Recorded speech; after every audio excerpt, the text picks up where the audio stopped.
What I'm working on here is American LaFrance Junior V12. I thought since it was tore apart, I'd take a minute and just show you a few differences and similarities. First of all, they basically made three models of these, an F, a G, and a J. This one being the F, it's a 1941.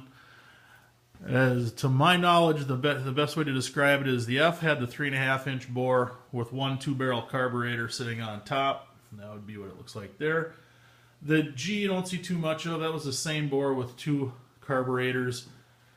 And then my donor over here was a 1951 J. That had two carbs on top. That has a little bit bigger bore. I think it's about 3 5/8.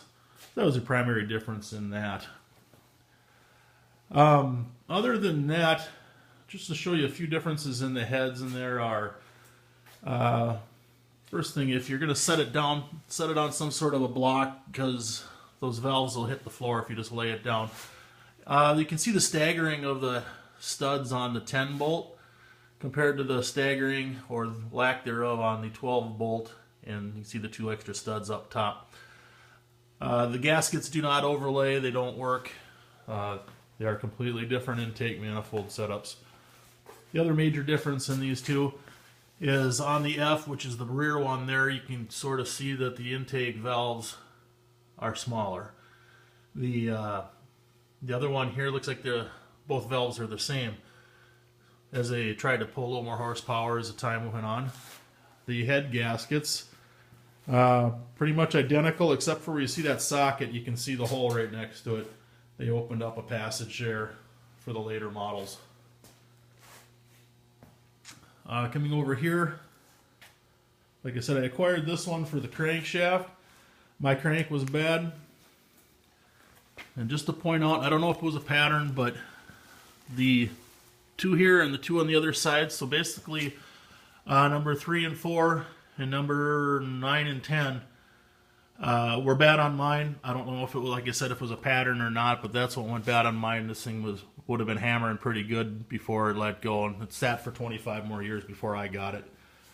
The cranks on the donor here was rebearinged at some point. At least the rods were. The mains appear to be original, but still real nice shape. They spec'd out really well. Couple things. The rod bearing that was left, one of the four, the only one of the four, if you can see this in the video, you can kind of see that lip on there. Here you go. This one's just about ready to be pounded out. There's just nothing left of it. Super thin. And the other three are right there. They were in the sludge of the pan. They were already pounded out. There was no bearing at all left underneath that rod. One, I don't know if it was unique. It is to me, but I'd never seen it before. But there is no rear main seal on these. And it might be a commonplace on an older motor, but basically the oil went past that rear main bearing and fell into that trough. That trough, in turn, dropped into that hole, which followed this right here, this passageway right here, down to the bottom of the pan. You can see the cooling in there also. A little heavy aluminum pan. Here's the windage tray that goes in there I have removed for cleaning. Just to point that out. As far as, real quick on the water passages coming through the front, and you can see that oval there has no hole at all. So you go back, there was one and it got bigger as it went farther back. The side cover is the same way as it went in. You can see the holes, they got more dense as they went toward the back. Just water trying to get to the point of least resistance, so they had to compensate that way on such a long engine.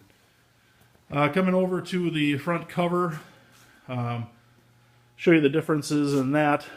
The primary difference would be your front crank seal.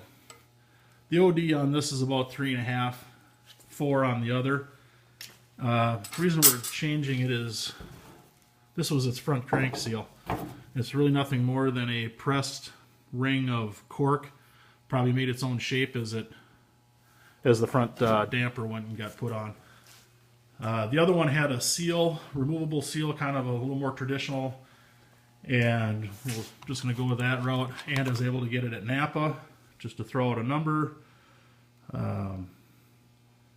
We got 26189 on an SKF. The original number, that Victor seal in there is a 60929. Couple other things, the rods are interchangeable between the motors, so I was able to flip 4 over and use 4 of them off the donor motor. Pistons have 3 compression rings, 1 oil ring, and you can see that relief cut underneath that, and then there's a relief cut up the side of the piston.